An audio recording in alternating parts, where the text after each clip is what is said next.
Hello friends, ഇതേ ഇന്ന് ഞങ്ങളുടെ താറാക്കുട്ടന്മാരുടെ വിശേഷമായിട്ടാട്ടോ വന്നേക്കണത്. കണ്ടില്ല എന്തൊരു ഭംഗി, എല്ലാവരും ഇങ്ങനെ കൂട്ടം കൂട്ടമായിട്ട് പോണത്. ഇതിപ്പോൾ വൈകുന്നേരം കൂട്ടിൽ കയറാനുള്ള ഓട്ടമാണ് കേട്ടോ. നല്ല അനുസരണമുള്ള മക്കളാണ്. ഇങ്ങനെ ഓടി ഒന്ന് കൂട്ടി കയറിടാന്ന് പറഞ്ഞു കഴിഞ്ഞാൽ അപ്പം തന്നെ കയറും കേട്ടോ. എന്താണെന്നറിയില്ല, ഇത്രയും അനുസരണം എവിടെ നിന്ന് കിട്ടിയെന്ന് അറിയില്ല. അമ്മ വളർത്തുന്നതുകൊണ്ടാണോ എന്നറിയില്ല. പുള്ളിക്കാരത്തി കേൾക്കണ്ട, പുള്ളിക്കാരത്തിനെ കളിയാക്കിയാണെന്ന് വിചാരിച്ചിട്ട് എനിക്കിട്ട് തല്ലിട്ടു കേട്ടോ. അപ്പം എല്ലാവരും കൂട്ടി കെട്ടിയിട്ടുണ്ട്. ഇതേ രാവിലെ എണീറ്റുള്ള പരിപാടിയാണ്. ഇതേപോലെ ചെന്നിട്ട് അതിൻ്റെ കൂട് തുറന്നുവിടുക. അപ്പോൾ അവർ ഇറങ്ങിയിട്ട് ഞാനിങ്ങോട്ട് മാറി നിന്നില്ലെങ്കിൽ അവരിറങ്ങില്ല. കാരണം ഞങ്ങൾ സ്ഥിരം ഇല്ലാത്ത കാരണം കുറച്ച് പേടിയാണ്. ഇനി പിടിക്കാനാണോ എടുക്കാനാണോ എന്നൊന്നും അറിയില്ലല്ലോ.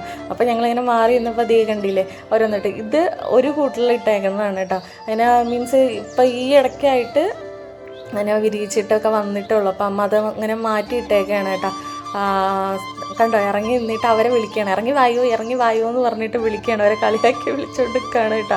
നിങ്ങളെന്താ അങ്ങനെ കൂടുതൽ തന്നെ നിൽക്കണം, ഇങ്ങോട്ട് ഇറങ്ങി വായോ എന്ന് പറയാണ്. അപ്പം അമ്മ കപ്പയൊക്കെ കുറച്ച് അരിഞ്ഞിട്ടുണ്ടായിരുന്നു, അതിൻ്റെ തൊണ്ടും അതൊക്കെ ഇട്ട് കൊടുത്തപ്പോൾ അവരതൊക്കെ കൊത്തി പറക്കി ഇങ്ങനെ കഴിച്ചുകൊണ്ട് നിൽക്കുകയാണ് കേട്ടോ. പിന്നെ അടുത്ത സ്റ്റെപ്പ് എന്ന് പറയുന്നത് ഇതേപോലെ വെള്ളത്തിൽ മരുന്നും കണ്ടുണ്ട്, അതൊക്കെ ഇട്ട് ഇങ്ങനെ വച്ചേക്കും. ബക്കറ്റുകളിൽ ഇങ്ങനെ അവർക്ക് മാത്രം കുടിക്കാനായിട്ട് ഇങ്ങനെ വച്ചേക്കും കേട്ടോ. അപ്പോൾ അതിങ്ങനെ വന്ന് കുടിക്കുക, പിന്നെ അത് കുളിക്കുക, അങ്ങനെയുള്ള പരിപാടികളാണ് കേട്ടോ മെയിനായിട്ട് അത് ചെയ്യുന്നത്. വെച്ചാൽ ഭയങ്കര ഭംഗിയാണ്. ഇതിനെ ഇങ്ങനെ നോക്കി നമുക്ക് നിൽക്കാൻ പറ്റും. അവർ ചെയ്യുന്ന കാര്യങ്ങളൊക്കെ ഇങ്ങനെ നമുക്ക് നോക്കി നിൽക്കാൻ വേണ്ടിയിട്ട് പറ്റും കേട്ടോ.